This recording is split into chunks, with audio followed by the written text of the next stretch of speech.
Hey, it's me, WWE Hall of Famer from the LOD, Road Warrior Animal. And you.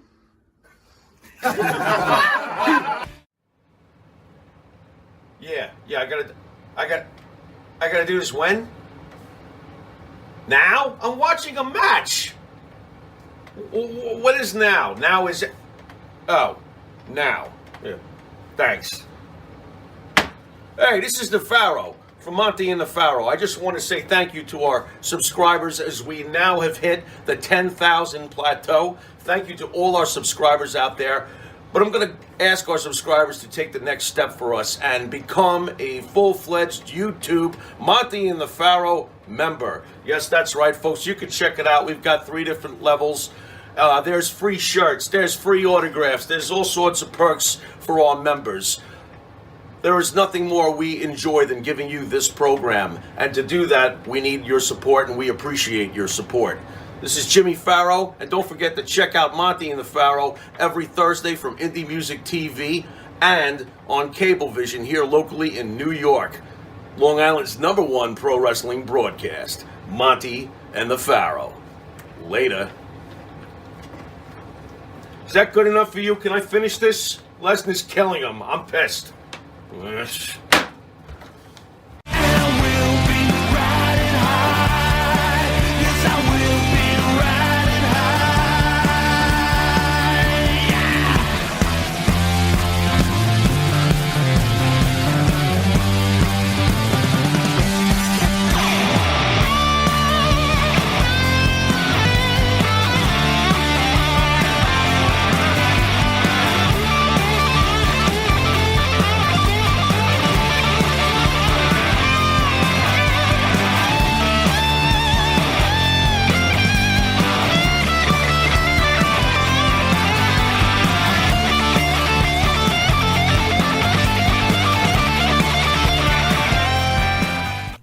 All right, welcome back to Long Island's #1 pro wrestling broadcast, Monty and the Pharaoh, produced out of Indie Music TV, straight out of Ronkonkoma, Long Island. And at the board is our super producer, Matty. How are you, sir? I'm doing spectacular as always. How did you like last week's show with Mr. John Cena Sr.? It was awesome. It was really engaging, and I'm surprised that's the reaction. You know, you guys were really civil. Did not think it was going to be super lighthearted, but it went right straight from the bat. Let me ask you, as being a producer, at some points do you start to feel uncomfortable about what you think may be coming up, or what you hear coming out of either me or Jimmy Pharaoh's mouth? I mean, yeah, but I mean, it's also your show, so you know. Are you saying you're used to us at this point? Yeah. Good man. Familiarity breeds championships. That works. Good job. And to the right is the star of the show, Mr. Jimmy Pharaoh. Jimmy, how are you, buddy? The usual. Haven't slept since the dark ages, but here I am. What's going on? How did you like the John Cena Sr.? Loved it. Yeah? Absolutely loved it. Class act, great interview, good man. What'd you really take enjoyed away? it. Do you have a takeaway? It did many things about John Cena Sr. He has a lot of very well thought out things to say. I liked his stance on the Afghanistan situation. You know, as usual, we didn't talk just about wrestling with our guest, you know. Right. I liked what he had to say about the Afghanistan situation. I think that he has done quite a bit with, you know, we always think about what must it be like to have a famous father. In this case, it's the father with the famous son. Wow. I think that he has done really well.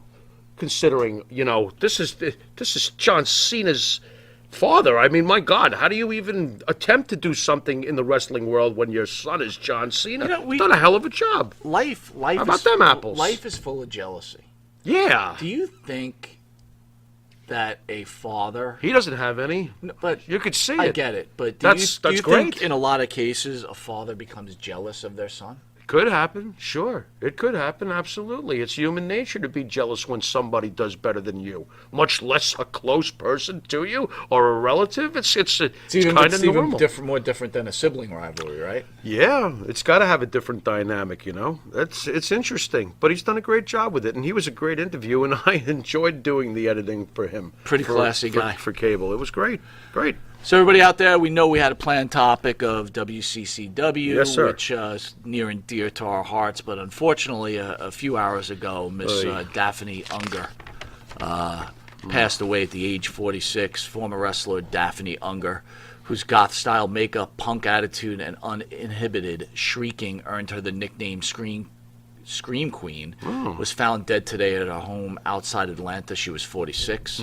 Although the cause of death was not disclosed, she had hosted a disturbing Instagram Live on Wednesday night in which she appeared to be discussing suicide, and she held a small gun. Her death was confirmed today by her mother, friends, and several pro wrestling promoters. Unger, whose height of fame was in the late 1990s, early 2000s, retired from active wrestling 10 years ago. In her final video, she spoke of suffering from chronic traumatic, CTE, a brain disorder which caused by repeated concussions. What am I supposed to say about this? You're 46 years old, again with social media, going on social media, saying how sad and depressed and how messed up she is, and then this happens. You know what's weird? And I already know there's something wrong with me anyway, but I don't feel sad. I'm kind of pissed. Why would you do this to yourself? I mean, I can't say that I officially have CTE, but I've gone through a windshield. I was in the passenger seat of a car. I went flying through a windshield. I bashed my skull in. I used to play catcher. I've been slammed into over 25 years over and over and over again. I'm pretty sure that I've had about 9 concussions in my life. So for those folks who think that I'm on coke, there it is. There's your answer. It is not coke. It is probably some form of head trauma. But I'm just upset about it, but not sad. I'm almost angry about it. It's like... And what is the story with CT that this seems to keep happening, especially with wrestlers? I'm almost at a loss for words. She's 46 years old. And then I thought about this too. Do you think sometimes, like to me, she had a taste of fame, okay, but it wasn't sustained. Is that hard for someone?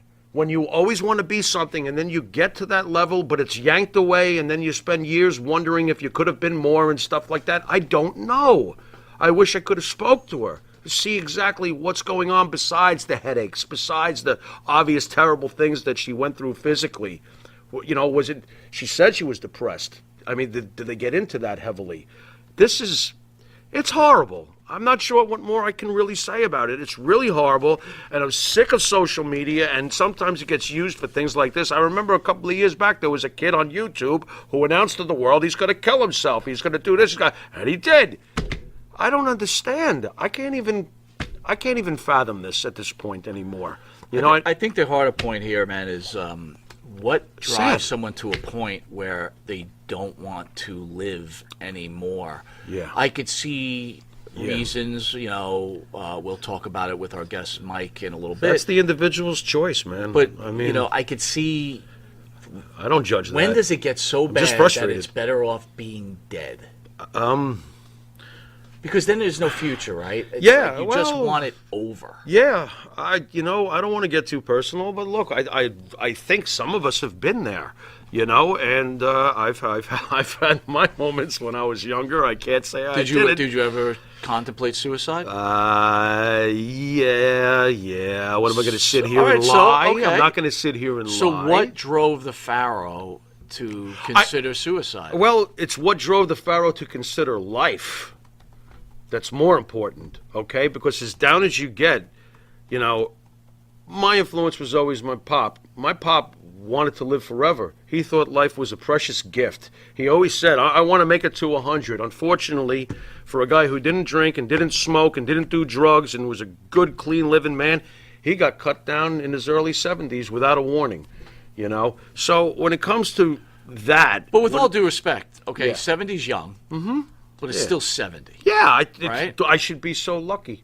So I do understand your point with that, but you gotta choose life. You can't you can't do that to yourself. You know, there are people who care about you. There are people who will miss you. There are people who will never understand what you did to yourself. So you got to think about them sometimes is there too. something behind the CTE thing? I'm just going to name Of course few, there is. I'm going to name There's a few definitely something wrestlers who behind- committed suicide. Yeah, there's definitely something behind it. Chris Benoit, Yeah. which, again, totally different situation. I kind of don't want to even put that into this thing. Understood. Sean Osborne. Right. The Renegade. Some names people may not know. Okay. Brain damage. Right. Adam Firestorm. Okay. Skull Murphy. Yukon Eric. Yukon Eric. Wow. Larry Sweeney. Larry Sweeney, of course. Eddie Graham. Eddie Graham. The great Eddie Graham. His son, Mike The Graham. great Mike Graham. Ed Ganter. Sean O'Hare. That one bothers me. Yep. Sure. Crash Holly. That one bothers me too. Chris Canyon. That drives me nuts. Mike Von Erich. Yep. Another. Just all the Von Erichs almost, or a lot of them. Tojo Yamamoto. Tojo Yamamoto. The My great God. Kerry Von Erich. The great Kerry Von Erich. Yeah. Ludwig Borga. Yep. Chris Von Erich. I can't take all these Von Erichs. Mike Awesome. You know, And, really, and man. we spoke earlier, Chris Benoit. Yeah, Mike Awesome. And he was awesome. Dude, there's definitely something to CTE. Anybody who thinks that there isn't is just, I think, being ignorant. I can't, dude. I'm almost out of words with this. Why would someone do this? Why did somebody do this to I themselves? saw parts of the video. Ozzy's still alive. Keith Richards is still alive. I watched part of the video, and it's like a person screaming for help, and it's sad in so many ways that a person frustrating. gives up on their life and themselves. Yep. And I mean, look, who am I to judge? I don't. I'm judge. not judging nothing. Staying far away from that. I got to tell you, as us all being wrestling fans, you know, I wonder how Crowbar's feeling. maybe about we this. should honor these legends that have made us happy a little better, Yeah. just a little. Yeah. I wonder if it was hard for her to get bookings and work. I don't know what played into this. There was probably a lot of different factors. All right, with that, I'd like to thank the band that sings the theme song for Monty Nefaro, Wisteria Hall, our own Jimmy Farrell, along with his partner Bart Griggs, make up the band Wisteria Hall. They sing such great songs as In My Dreams, This Life, Not Far Behind, Here Comes the Rain, and Riding High, the theme song. Nice. Bartman. You can find their music on the Wisteria Hall YouTube page. Give them a like and subscribe. Yeah. Hear them on Spotify, Apple Tunes. Download their music from Reverb Nation. Yeah. And if you didn't know it, you are watching Long Island's #1 pro wrestling broadcast, Monty Nefaro, where you can see us on YouTube, our Facebook Live page. Hear us on iHeartRadio, Spotify, Anchor. Catch us on our Twitch TV, Monty Nefaro page. And if you're lucky enough to live in New York, you get to watch us on New York Cable not once, not twice, but 3 times. Channel 115 every Tuesday from 7 to 7:30, and on Saturday from 6 a.m. to 6:30. And if you're a late-night dweller, Channel 20 from 2 a.m., this Friday, to 2:30, where you catch so many of our shows in a reclined. What are we, a sofa or an ottoman? I guess not. Version. Reclined. We'll be right back Nice where we try. discuss WCCW along with our special guest, Mr. Mikey Messier, author, actor, and overall pro wrestling expert. We'll be right back. You need a body shop? You need engine repair? Auto Excellence, Collision Specialists, 631-261-6420. That's 631-261-6420. Auto Excellence. The Monty and the Pharaoh Show is brought to you by... Because wine is your second favorite 4-letter word. California wine, New York attitude. Good fucking wine. Yeah. In the mood for a freshly roasted cup of coffee? www.offtherailscoffeeroasters.com.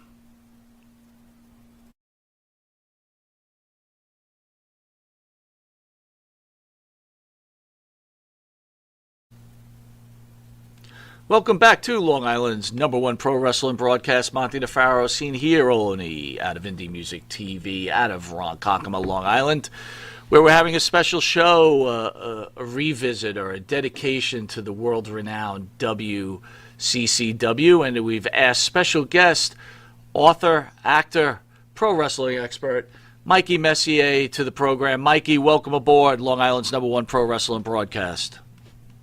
Great to be here, Mike. Great to be here, Jimmy. The circumstances around the young lady's death last night, Daffney Unger was her name. She was a great character in WCW, and it brings back those tragic thoughts of, like you said, Chris Von Erich, Mike Von Erich, Kerry Von Erich. 3 of the 5 Von Erich sons that died young were suicides. And, world-class championship wrestling is something that, if you think of the positive, there's so much positive. The advances they did for pro wrestling, the stars that they made that came out of there, including guys like the Ultimate Warrior when he was the Dingo Warrior. But the downside of those early deaths is what a lot of people walk away with from WCCW. So, Mike, let me ask you, you're an author, an actor, trying to live your dream and your trade. Have you ever gotten to the point where you felt like maybe you wanted to put an end to it? No, I haven't gotten there, to be honest. I have had a lot of mental health issues, and I've chronicled that. I've discussed that. Vince Russo interviewed me 3 or 4 years ago, and that was the main topic. Both Vince Russo and my own mental health issues, which is on my subscribe to Mike Messier YouTube channel. So I've had that turbulent road, but my path with that mental health has gone in different directions, more of a manic energy, for lack of a better term. We would be here for about a week if we started talking about that roller coaster, Mike. And maybe one day we'll do that. But that would take so long to get into. But yeah, I haven't been to that point of I do remember this though. Dennis Rodman, the great rebounder, one of the greatest rebounders of all time, is sitting in I believe the parking lot of where the Pistons played back when he was a Piston. And he wrote it in his book, One Night, One Gun, One Choice. He had the gun in his glove compartment, and he thought about, he was a 2-time NBA champion at that point. He thought about putting it all to end right there in the parking lot. And who would have thought that would happen, that an NBA champion would kill himself? Well, he didn't. He decided to change things. That's when he started dyeing his hair. He started getting traded to different teams, eventually ended up, of course, with the Chicago Bulls, Scottie Pippen and Michael Jordan and Coach Phil Jackson. And now he's a pop culture icon. So it doesn't mean that the person listening to our conversation is going to turn their life around and become the next Dennis Rodman. But you know for a fact that you won't if you kill yourself. And you know for a fact that if you kill yourself, your problems that might get fixed won't get fixed. And the people that love you and care about you and are concerned for you, they'll all have a huge void that'll never be filled. And if you do feel like there's people that are, people say player hating or hating on me, well, those bastards will win. So there you go. Let me interrupt you on that. So, Jimmy, I want to ask you, Mikey brings up a really good point. Shoot. At what point do you feel that it's selfish to commit suicide and the people that you're affecting by doing this to yourself, Jimmy? Well, I don't know if I can definitively say when someone does it, you were selfish. I would understand if somebody would thought that. But to me, I wonder about it sometimes. What is the motivation for suicide? And I remember a very wise thing said once, and I believe it was titled by you two, you can't take it with you. And I wonder sometimes whether or not people get hung up on the material things that they never attained or the riches they thought they would make when they're getting all depressed. At the end of the day, these are all just material things. What causes somebody to go over the edge and take a shot at their own spirit and try to kill themselves? It's a big question. I wish I had answers. Mike, what do you think, Mr. Mess, by the way, what's happening? Mess, what do you think has caused this? It can't just be chair shots and cane shots, I do believe that attributes, especially in a pro wrestler's demise, mentally and spiritually, that leads to suicide. But what else do you think contributes to somebody deciding to do something like this? I think every case, obviously, Jimmy, and good to see you too, buddy. Yes, every sir. case is going to be every case is going to be different. But I think one factor could be if the person feels that things are so bad that they'd rather not feel anything than feel what they feel. So if they're feeling psychotic, if they're feeling depressed, if they're feeling violent, and they're crawling out of their own skin, if they feel that they're in a situation they can't get out of. A couple of years ago, I knew a guy in the acting world, a young guy. He was probably 30 years old. He found out that the mother of his child had been having an affair with another man, and he killed himself. And it was, why did he do that?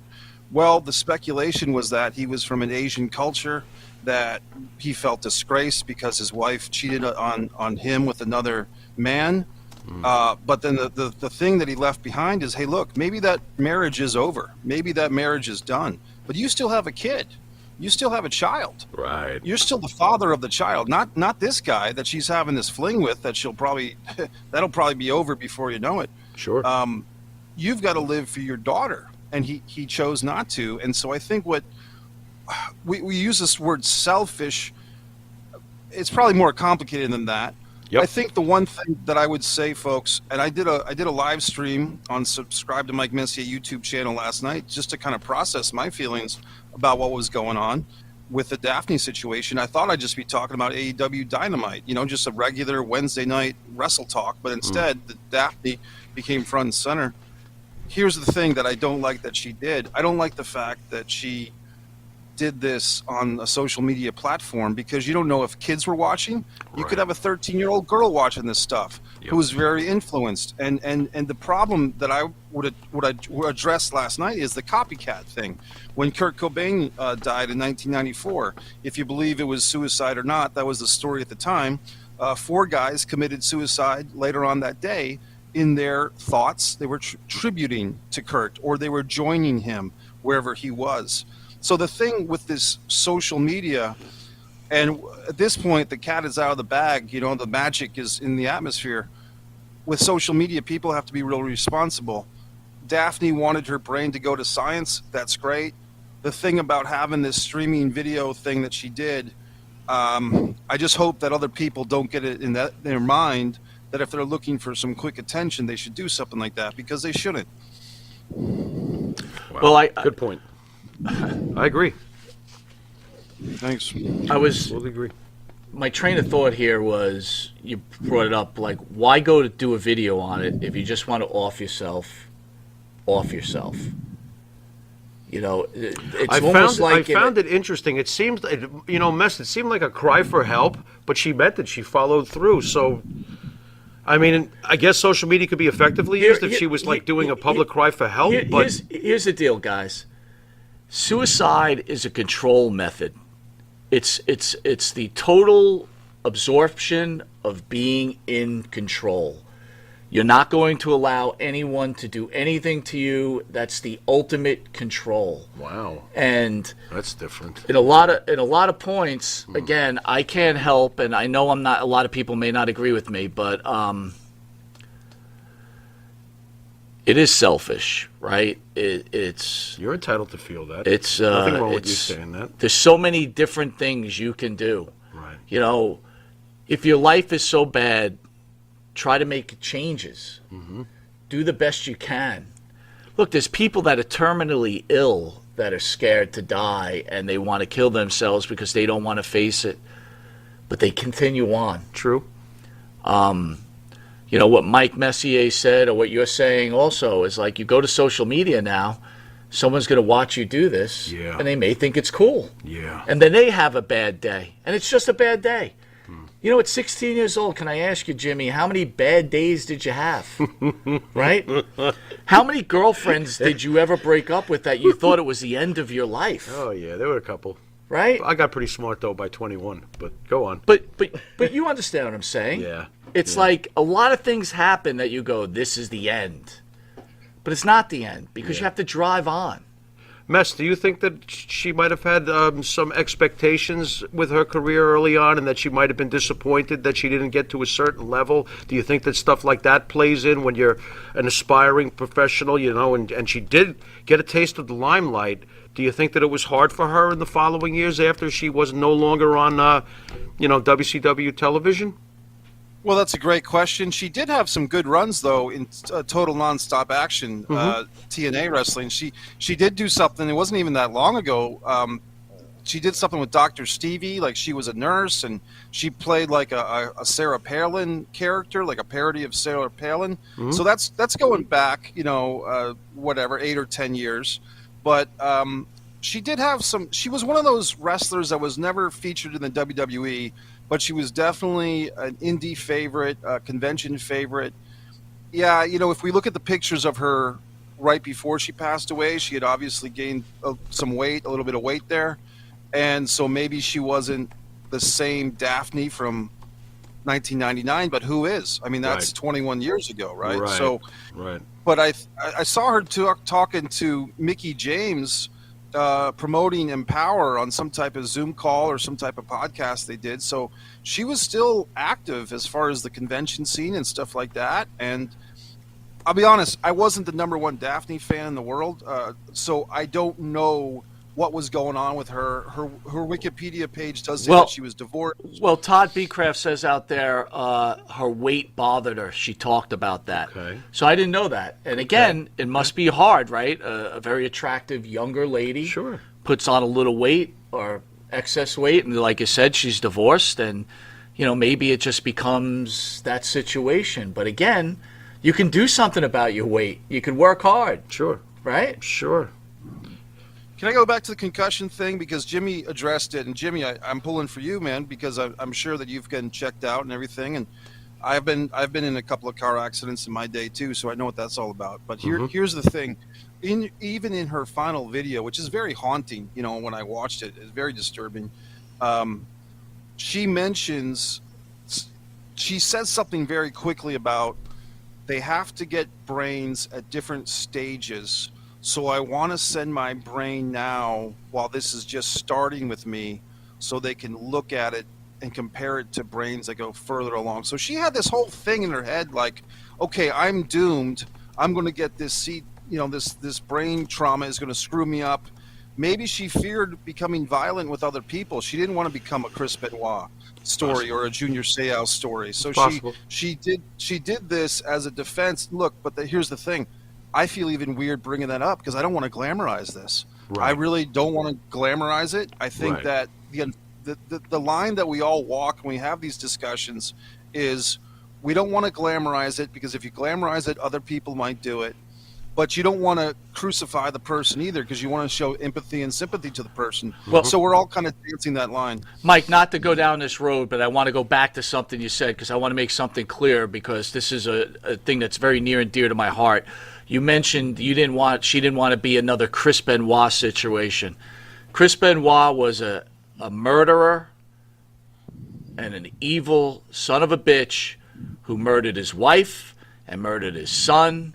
And I don't blame CTE for it. I blame him because he's as evil as the Son of Sam or others out there. So again, CTE is real, okay, but I don't want to give Chris, at least on this show, I never want to give Chris Benoit a pass for CTE. Right. And again, Mike, you have your own right to your own opinion. I just felt it's necessary that I jump in there and I say that.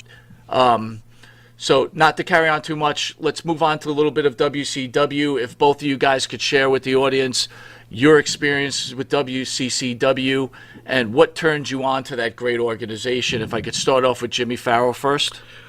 You got it. WCCW. Well, to me, it's the pinnacle and the ultimate penthouse as far as Southern wrestling goes. And when I think Southern wrestling, I always think Texas. Always think Texas. The vivid memory that I will probably always have in my head was in their prime years as far as attention from the public was like probably 1981 through 85. And one of the things that I will never forget was when Kerry was wrestling Ric Flair and Mr. Gordy. The Freebirds were at the time aligned with Kerry, and Mr. Gordy slammed the cage into Kerry's head. And Rick wound up maintaining, and the Freebirds were on their way. This is something I always think of. Another thing that I always think of, too, and it's interesting as the years go on, there were some real fine minds behind that promotion. You had Von Erich, you had Brody, you had some real smart wrestlers taking care of that company. They can do very little wrong with me. They were just absolutely an amazing company. And one of the reasons why the NWA from 1948 till, I would say, what are we talking, before it becomes WCW, the NWA were basically territorial kings. Mess, what do you got when it comes to WCCW? Well, the first thing everybody says is Von Erich's Freebirds or Freebirds Von Erich's. I'm Sure. going to go a little more obscure just to mix it up a little bit. The penalty box match. I mean, the penalty box match was one of the craziest things, and you saw this right on their weekly syndicated program. And I was in Rhode Island as a kid. I was in Virginia as a kid, and World Class was syndicated, non-cable. I was seeing this stuff. And the penalty box match, which I wish somebody, AEW or somebody would bring it back, was like this match where if it's a tag team match, a 2-on-2 match usually, and if somebody cheats, they don't get disqualified. They get put in the penalty box, like a hockey game. I love it. And so they had these crazy penalty box matches with, gorgeous Jimmy Garvin and Michael P.S. Hayes against Chris Adams and Kevin Von Erich. And if you cheat, you put in the penalty box. And then there's a 2-on-1 advantage for a couple of minutes, and then the guy gets out of the penalty box. Power play. It was crazy. It's just Great. fun. And I don't know if you guys saw it, but in the Monty and the Pharaoh Facebook group, I posted a bootleg YouTube video of this wonderful documentary, Legends of World Class Championship Wrestling. It's a 2-hour and 40-minute adventure. So it took me, I have the DVD somewhere, but I watched it on YouTube. And folks, it's not the official WWE version of events. This is something that was made before then. Gary Hart speaks a lot in this. Kevin speaks a lot in this. Kevin Von Erich, Ken Mantell, his brother Johnny Mantell. They all have interviews in this documentary, and they show Kevin walking around the Sportatorium as it's days from being demolished. And it's just emotional and it's hard hitting. But you talk about Iceman King Parsons and Buddy Jack Roberts putting their hair on the line. You talk about the faux pas with cousin Lance Von Erich. Probably the worst thing that World Class ever did was Lance Von Erich. You talk, like as Jimmy mentioned, the Parade of Champions. The weird thing, guys, is that this promotion lost its shining star, David Von Erich, who was picked to be a world heavyweight champion. He probably would have gotten 2 or 3 title runs in the 80s. He probably would have been mixed in with Flair. And by the way, died. this is why I'm in the minority. You be careful. I feel that Kerry was the one. He's the guy. But again, I'm in the minority. Real quick, before we get back to you, Mike, John Jamick says out there, if the Von Erichs would have stayed straight, World Class probably would have buried the WWF. I do not agree with that. I kind of agree with that. Well, you are a huge Kerry Von Erich, but I don't see how. I just don't see how. They didn't have the mindset that Vince McMahon did. And I know Mess is not the biggest Vince McMahon guy, but look, Vince McMahon at the time understood what it was going to take and had a vision to take things globally. I don't think that they thought that way. I don't believe that a lot of the NWA territorial owners and promoters thought the way Vince did. This is not a condemnation of them, however. They were all traditional, old school, excellent bookers. But Vince was looking ahead. And I don't believe that they would have taken Vince down. I don't believe anybody would have taken Vince down. Otherwise, they would have. Mess, I want to ask you. Real quick, we just got to take a quick commercial break. Okay. We'll be right back. We shall return.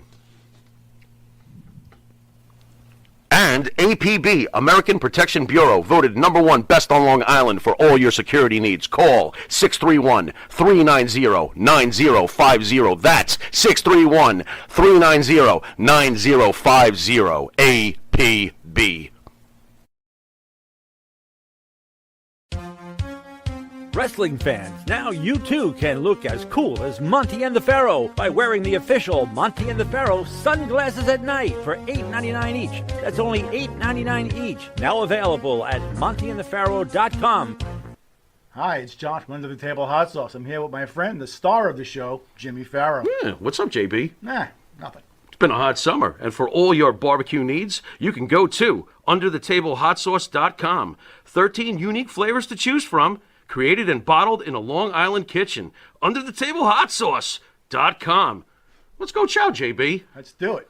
All the flavor, twice the burn.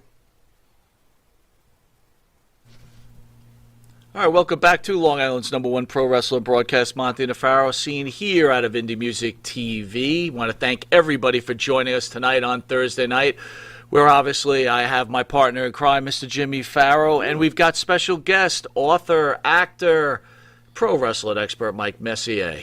Mess, I wanted to ask you, where do you rank? And I am very interested in your answer here, because you are a pro wrestling expert. Where do you rank WCCW in the territory days? I want you to put them up against Georgia Championship Wrestling, Florida Championship Wrestling. Obviously, you have Mid-South with Mr. Bill Watts. You can name a few more if you care to. But as far as the NWA territory days, where would you rank WCCW? A strong point for them being number 2 behind Carolinas, because the Jim Crockett promotions seem to have the inroads to the world heavyweight champion. As we know, eventually, Jim Crockett promotions kind of bought out the other territories as they were all struggling financially. But World Class is the one that put 43,000 people, I think 43,173, I believe it was it May 4th, 1984, in the Texas Stadium. That's the one that drew that crowd. Now, we hear these vague things about Bill Watts and the UWF or Mid-South Wrestling getting big Superdome crowds, but they never give you an exact number.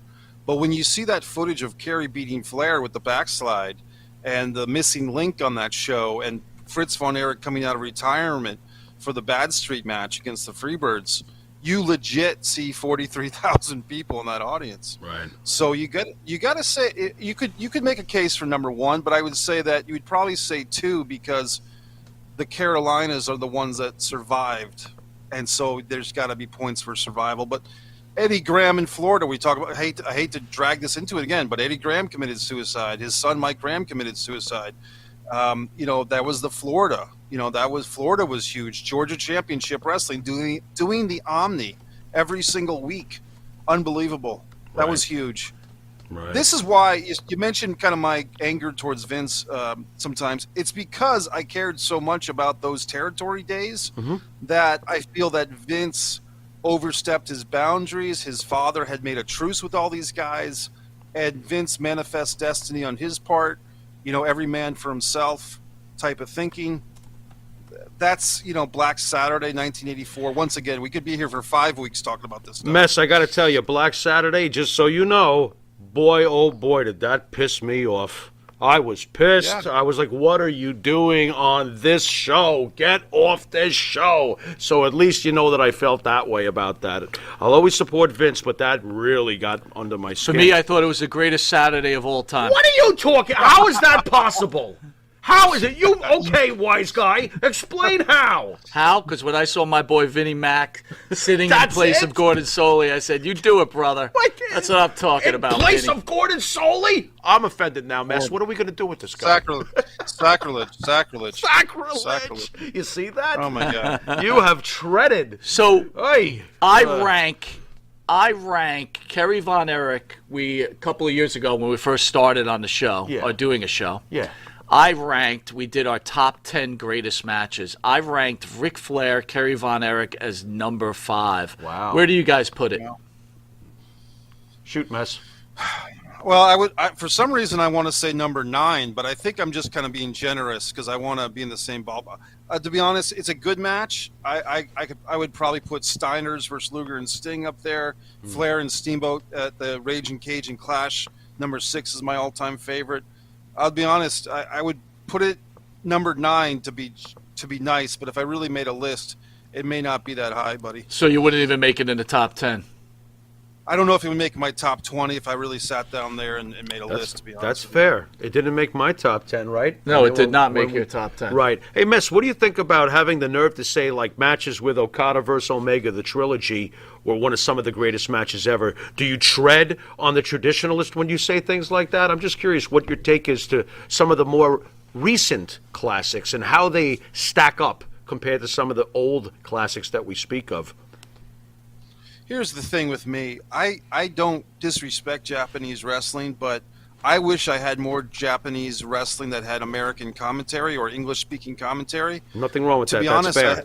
That's fair. Yeah, and I would love to. We used to joke about that in college. We wanted to kidnap a Japanese kid and force him to do English commentary for the wrestling because we wanted to watch Great Muta versus Nakamura or whoever. We wanted to watch some Japanese wrestling, Sure. and with someone explaining to us what's going on. What's happening? As far as Okada and Omega, here's my thing.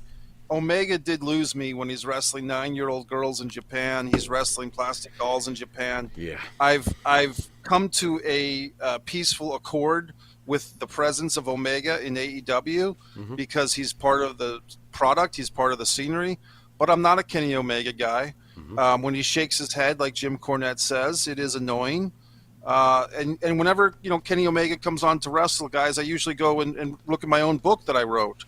So, I'm sure you guys Mess, I would like to hear it loud and clear from the pro wrestling expert. Kenny Omega is an overrated clown in your book.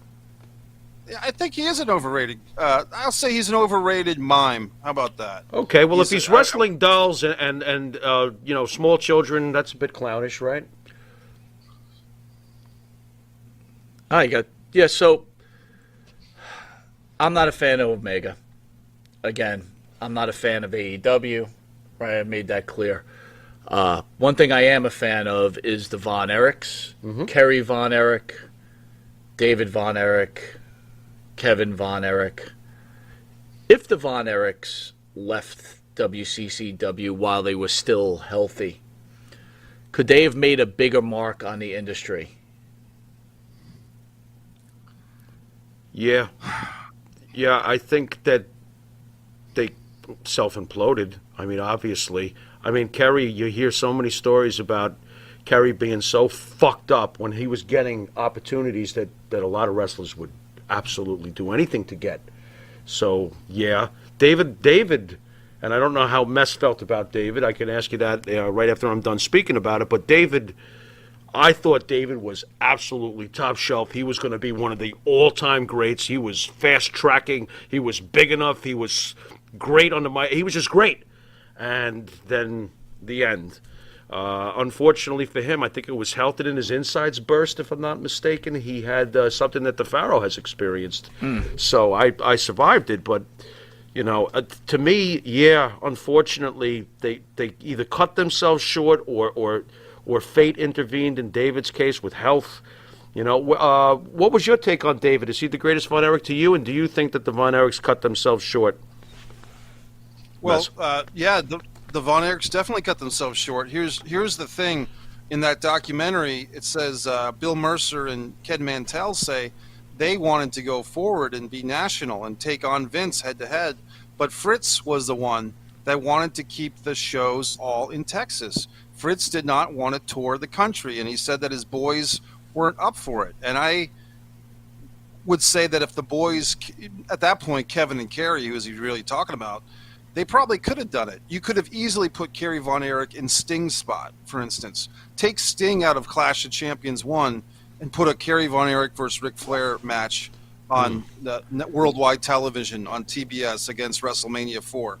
As far as David Von Erich goes, watch a David Von Erich promo where he's shooting on Jimmy Garvin or Ric Flair or the Freebirds, and you're going to see someone come through the TV there. You're going to see Stone Cold Steve Austin.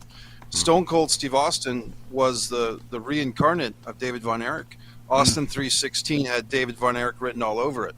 So they didn't look alike, the bald head and the goatee, but they were both from Texas, and Steve Austin is a guy that got trained by gentleman Chris Adams. in the dying days of world class. And so we talk about pro wrestling in a sense. If there wasn't a world class championship wrestling, there probably would not be WWE right now, because Steve Austin, more or less as a talent, single-handedly saved WWF in '96. He got caught on fire, and he was able to fight off the NWO from WCW.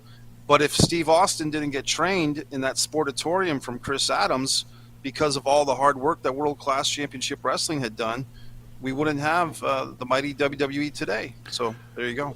Look, I have to agree with the fan out there that if the Von Erichs held their act together, they could have challenged the WWF. Challenged, yes. If you think about the wrestlers that went through that organization, Amazing. from the Fabulous Freebirds Amazing. to the Missing Link, Bruiser Brody, Tony Atlas, Chris Adams, Gino Hernandez, Oh, boy. Baby Doll, Missy Hyatt, Little John side Tatum. order of Manny Fernandez? Was Manny in there? I have think to look. Manny He was might involved have in been. Texas sometimes. yeah. The great Gary Hart, and eventually the Dingo Warrior, who became Right. the Ultimate Warrior, which everyone knows. This organization had the who's who, and I got to tell you, their vignettes and storylines growing up and watching these were fantastic. So I want to tell the fans out there, Mike, we'd like you to join us in this. We're bringing something back we like to do once in a while. It's called Head to Head, where we usually take an older wrestler against a newer wrestler. But in this particular case, we're going to take the late Bobby Eaton, one of the great tag team wrestlers, against another great tag team wrestler, Michael P.S. Hayes. Wow. Jimmy Farrow will explain the rules to everybody, and then we'll have it and have a little fun. So, Maddie, hit the thing. Tonight, we are going to witness the most anticipated match in the history of professional wrestling for the heavyweight championship of the world. Are you ready? Wrestling fans, are you ready? All right, we have returned for head-to-head. By the way, this is awesome. Mess is going to play head-to-head with us? He's going to play head-to-head with us. Wow, Mess, this is going to be great. Hang in there, kiddo. Let's do the rules first. Rule number 1 for the competition. The first is mic skills. How good are you on the stick? Are you engaging? Are you interesting? Or are you just drawing paint? How's that sound? That sounds good? great, yeah. All right. Category number 2, mat skills. I always think of Bret Hart when I say this, but then again, after talking with Mess, for some stupid reason, I've got Kenny Omega wrestling a doll in my head. Not exactly what I'm looking for. Mat skills, category number 2. Category number 3, overall influence on the industry. This is where Mess goes and reaches for a bottle of Alka-Seltzer because I'm thinking Vince McMahon. Influence on the industry. Sorry, Mess, I had to. Category number 4, my personal favorite. I bet you Mess loves this one too. The back of the baseball card. What have you won? What have you done? Maybe you've done nothing. And that would eliminate you right away from this category. Like poor Frankie Williams. He did so much, but what's on the back of the back? He tried. He tried really hard. By the way, Chris Lee says the next head-to-head should be Abdullah the Butcher against the Pharaoh. Against me. Yeah. I already told you that I'm afraid of him coming in, and now you want to do head-to-head. I am not fighting that guy without a full set of silverware, okay? Hey, I'll do it, but I want by the a way, full this set of cartoon, silverware. the back of the baseball card cartoon has me really fat. I guess this is before this I is, lost. This is an old... Pre-heart attack. That's an old drawer. You don't look like that at all anymore. Pre-heart attack. All right, and final category, category number 5, Holy David Von Erich, the It Factor. Are you that polarizing that I have to stop what I'm doing, sometimes in the bathroom, and come running to the set with the toilet paper hanging out of my bunghole? Nice. All right, that's it. Was that a little too descriptive, Mess? I tried. Well, All right. a tinge, but it's all right. Tinge. So, what do we got? What do we got? All right, guys, the first contestant is one half of the Midnight Express, managed by Jim Cornette, Mr. Bobby Eaton. You want to start off, Mike? Let's go with category number 1 first, Mikey. Let's do Mike's skills. We got Bobby Eaton going head-to-head with Michael P.S. Hayes. Who would you give them? And then some of these may be slam dunks. It's just the way it goes. I mean, who do you give the better mic skills to? You got to give it to Hayes because he's saying Bad Street USA. He could cut a promo. He carried Buddy Jack Roberts and Terry Gordy in promos for the most part. And Bobby had Jim Cornette as his mic piece. You got to go with Hayes on that. Mm-hmm. Jimmy, who do you got? I completely agree, although I don't think Bobby Eaton was a bad talker, but you're talking about the penthouse of talkers. Michael Hayes was top shelf main event mouthpiece. So, forgive me for this. What? Bobby Eaton was terrible on the mic. Ooh. In fact, I don't ever really remember him ever talking. He was fine when he spoke. He wasn't terrible. I can't even remember one time that Bobby Eaton even spoke. You don't remember when he said hi, Mike, and waved to Yeah, you? maybe. Yeah, You exactly. don't remember that? He did the Tully and Arn thing. When Tully and Arn came out to confront the Midnight Express, he talked a little bit. He was pretty good, but that's about it. But I thought he was fine. Obviously, Michael Hayes, probably one of the best wrestlers in the history of pro wrestling on the stick. This is what you call a slam dunk. This is an annihilation. Michael Hayes by 50 furlongs. Okay, so we all agree on category number 1. So Michael Hayes is up 1 zippo. However, I think that his fortunes are about to change, Mr. Eaton's. Number 2 category, mat skills. To me, it's Bobby Eaton. I think Bobby Eaton was a much, much better wrestler than Michael Hayes as far as the mat skills go. Now, Michael Hayes, as far as getting emotions out of the crowd, was fantastic. But as far as being a, pure, mat worker, I gotta go with one half of the Midnight Express. What say you, Mess? Yeah, I agree. Bobby Eaton wins this one. I would like to say that Michael Hayes is a little bit underrated with his ring skills, but Bobby Eaton wins this one. Okay. So this one's a little closer for me because obviously Eaton was a high flyer in a lot of ways. When I mean high flyer, he did a lot of off-the-top rope stuff. Hayes was a ground-and-pound guy. Hayes probably wasn't the greatest wrestler, but I go back to what you just said, Pharaoh. He got more emotion out of the fans than Bobby Eaton did. Okay. In my opinion. Okay. But I will agree with both of you. I'm going to give this to Eaton by a head. All right. Very good. So far, we have all agreed, which is shocking when you think about it. And we got ourselves 1-1. Let's go to category number 3. This one's hard for me. Overall influence on the industry. Wow. Well, when you think of the Midnight Express, absolute legendary penthouse of a team. But then, when you think of the Freebirds, absolutely legendary penthouse of a team. Who overall had more influence? I have to lean towards Michael Hayes with the Freebirds. It's just my personal opinion, but I feel like the Freebirds and Michael Hayes, as Mess said, being the mouthpiece, being the one who carried the act as far as speaking and communicating with the fans, Bad Street USA, coming out to rock music like that was also, his deal. Yeah, I'm going to give the edge to Michael Hayes. And it's a little painful, but I got to go in that direction. What do you say, Mess? I agree because Michael Hayes, I don't know if we can count his 20 years behind the scenes with WWE, but as a producer, as a guy that's advised the Hardys, and that was kind of kayfabe, but he's advised a lot of people at WWE. He's been working behind the scenes for 20 years, right? Right. At least. Right. Michael Hayes all day and night, no offense to Bobby Eaton, but there's a Freebird rule. When you have 3 people in a tag team that wrestle as 2, they call it the Freebird rule. True. You don't have the Midnight Express rule. So I got to go with Hayes again.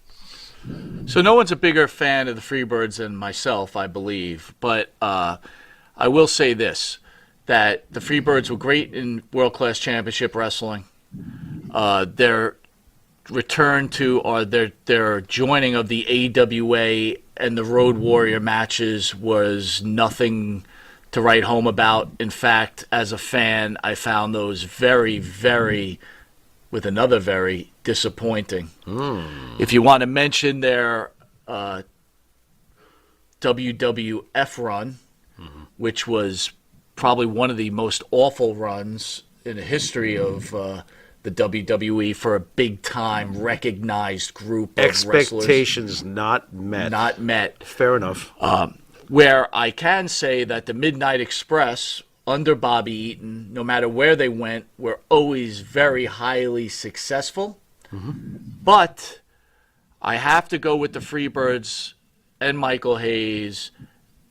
And let's not forget about Michael Hayes' singles runs, his matches against Ric Flair. You know what I think about that. You know that I feel that Michael Hayes should have been a world champion. And I believe that. There is a DVD out there about, it's called Bad Street USA, and supposedly the WWE was going to put the strap on Michael Hayes and make him the world heavyweight champion and go over Hulk Hogan. Now, again, I don't know how true that is, but whatever. But I agree with both of you that Michael Hayes' overall influence on the industry is over Bobby Eaton. Mess, real fast before we get to Category 4, what did you feel about Michael Hayes' solo? Did you ever think to yourself, this is the makings of a world champion? Because I really did. No, I don't think I saw him as a world champion, but you got to remember, he was in the decades and the years of Hulk Hogan and Ric Flair and guys like Rick Martel that he challenged for the title. Me personally, no. He was a good challenger once in a while. I didn't see him as being a world champion. Okay, fair enough. I felt that he had the charisma and was so over that it definitely would not have been something I would have smirked at, that's for sure. Let's get to Category 4, my favorite, and this one's going to really mess me up. The back of the baseball card. So, you know, when you're putting Eaton up against Hayes, you cannot help but think about the teams that they were both in. This is almost impossible for me, Mike. Both Mikes out there that I'm speaking with right now. This is almost impossible for me. How the hell can I really say one over the other? They were both absolutely incredible careers. You know what? I'm gonna step out of the box a little bit with this one. I'm calling this one a draw. And you can, by the way, call them a draw if you see it that way, guys. And, you know, we've done that once in a blue moon. I have to do that with this. I refuse to say one career on the back of the baseball card was better than the other. This is difficult for me. I say draw. Go ahead, Mess. Well, this was one that I was going to give to Eaton just because I was trying to make it close. But if I want to be really hardcore about it, I got to give it to Hayes. Because you're talking about the Junkyard Dog angle in Mid-South. You're talking about the Von Erichs, as we've talked about. You're talking about his time with Jimmy Jam Garvin in the beginnings of WCW, which we haven't even talked about, that version of the Freebirds, which I thought was pretty fun, to be honest with you. And all the WWF stuff. I got to give the back of the card. And look, Eaton was great. Starrcade 86, Starrcade 87, even Starrcade 85 against Miss Atlanta Lively. Eaton was the glue. When they transitioned from Dennis Condrey to Stan Lane, Bobby Eaton kept that machine running in the ring. But I'm giving it to Michael Hayes. All right, Mr. Monty? This one's a tough one. It is. Back of the baseball card, very tough. Very tough. I can't disagree with giving him a tie. I also can't disagree with Mike on his opinion. Shockingly enough, I'm going to go with Bobby Eaton on this. His runs and his tag team championship and the overall runs with the Midnight Express. And let's not downplay his late WCW runs and his singles action. They were pushing him for a large point. So I think if you actually look at the back of the baseball card, championships won, title matches, things like that, hard to argue with either one of your guys' opinion, but I'm just going to be the odd man out here, and I'm going to just say I'm going to go with Bobby Eaton on this one. Interesting. Okay, guys, so this is where we're at right now. Michael Hayes has won category number 1 with Mike Skills. Bobby Eaton has won category number 2 with Matt Skills. Overall influence on the industry we gave to Michael Hayes. The back of the baseball card is technically a draw, because I voted draw, Mess voted one way, Monty voted the other way. That makes it a draw. So we are 2-1-1 in favor of Michael Hayes, and we are now on the final category. This could end in a draw, but in my opinion, it doesn't. Category number 5 is the it factor. What kind of pizzazz did you have? What kind of magnetism did you have? This, to me, is a slam dunk. Michael, the Freebird, Michael Hayes. I don't even need to get too far into this. That guy oozed charisma. So I have to go with Michael Hayes. What say you, Mess? Watch Michael Hayes dancing around and singing Bad Street USA at the WWE Hall of Fames the last 5 or 6 years. It's still Michael Hayes even to this day. The guy's got more charisma now than most guys in the business ever have. So Michael Hayes wins that. No offense to Bobby Eaton. He wasn't a charisma guy. He was a technician. Correct. I'm gonna say the same thing with you guys. Michael Hayes, by far, this isn't even close. Michael Hayes, a blowout. Michael Hayes, probably one of the great stickmen of all time. Yep. One of the great It Factor guys. Yep. Michael Hayes is Michael Hayes. This guy changed the industry. I can't say that for Bobby Eaton. Right. So, yes, Michael Hayes by a blowout. All right, folks, and that's that. Bess, hey, thanks for playing head-to-head with us. We have our winner, Michael P.S. Hayes. By the way, real fast, Mess, you might like this story. There's only one thing, though, that I'm not thrilled with Michael Hayes. Don't you think he should have been a little nicer to you that one time you ran into him? Yeah, Why don't you tell that story? So Mess, check this quick out. story. I was flying to Atlanta for work, and every time I go into Atlanta, which I quite oftenly do, I always think about Bad Street USA, and I'll sing it in my head because I did love that song, and I was a loser, Mark, and that's just the way it was, and that's how it is. Okay, fair enough. So I get off the plane, and here's this dude in a blue suit with this white top hat on, and it's Michael P.S. Hayes, and I'm like, holy shit. The next plane I go on is going to crash because I was thinking about Michael Hayes. I go up to him. I start talking about old school wrestling. The guy was like, get away from me, you freak. Was really kind of nasty. So I know a few people in the WWE, and I mentioned that Michael was a little off that day. And they told me Michael sent a message to me that said, fuck you, freak. Nice. So, nice. Mess, does this change your opinion on him, or are you still good with him? I feel like you felt like Carrie getting your head smashed with the cage door on Christmas night '82. That's great.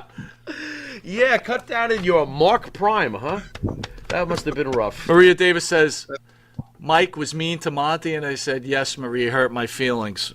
Feelings? He I didn't know He you hurt had my- any he feelings. hurt my feelings. Very- Well, Mike, I very want to thank interesting. you for joining the show. I want to tell the fans out there we've got some upcoming shows coming up. We have on September 17th, we have DC Drake in studio. Gotcha. From 10 a.m. Nice. Well, wait a minute, I got my days wrong. September 17th is... There's a bunch of people coming in September 17th. Oh, that's right. It's DC Drake You're on- and you're on the Abdullah money. the Butcher. I Wait a apologize. minute, again with Are in Abdullah. studio. Oh, my God.